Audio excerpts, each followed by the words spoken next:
আচ্ছা, এবার দই ইলিশ হবে। তো দই ইলিশের মধ্যে এখানে ইলিশ মাছটাতে কি কি দিয়ে মেখে রেখেছো, ম্যারিনেট করেছো? নুন হলুদ। এটা কতক্ষণ থাকবে এরকম? আধ ঘন্টা থাকলে হয়ে যাবে। আধ ঘন্টা। আধ ঘন্টা থাকলে হয়ে যাবে। আর কি কি পড়বে এটার মধ্যে? এর মধ্যে সর্ষে বাটা পড়বে, কাঁচা লঙ্কা পড়বে, সর্ষে বাটার সাথে কাঁচা লঙ্কা, আর এমনি কাঁচা লঙ্কা চিড়ে দেবো, আর পড়বে হলো দই, আচ্ছা আর পড়বে হলো একটু কাসুন্দি, সামান্য একটু কাসুন্দি।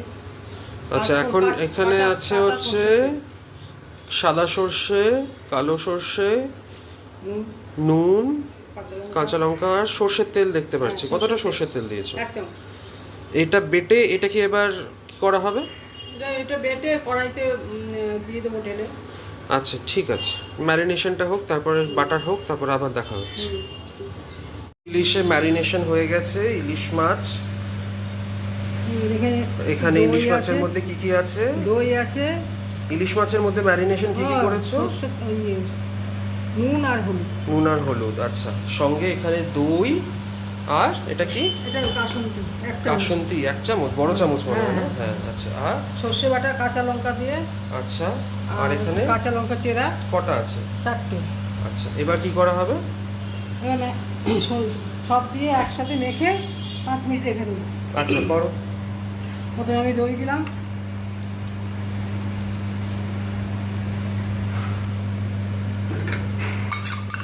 আচ্ছা, সবটা দই দিয়ে দিলে। কত চামচ দই ছিল এখানে? 2 চামচ, বড় চামচ। দুটো বড় চামচ। কাসুন্দিটা দিয়ে দিলাম।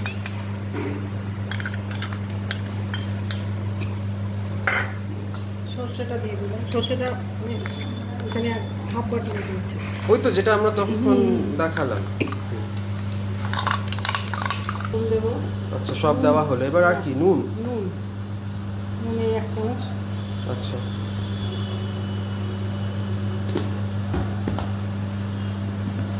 আর আর একটু হলুদ। হলুদ 1 চামচ। হলুদ বেশি দেওয়া যাবে না। কাঁচা সর্ষের তেল। কাঁচা সর্ষের তেলও দেবো। আচ্ছা, কতটা? 2 চামচ। এটা 2 পালা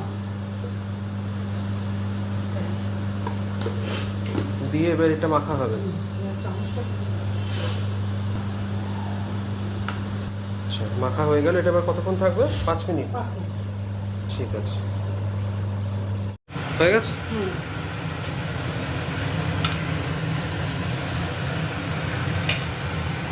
এবার কি হবে?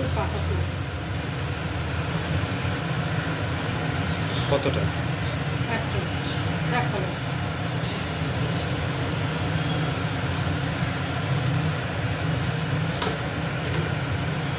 দিয়ে নামিয়ে দেবো তো?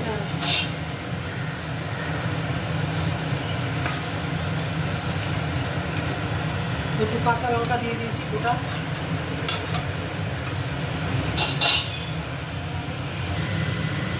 দই ইলিশ রেডি।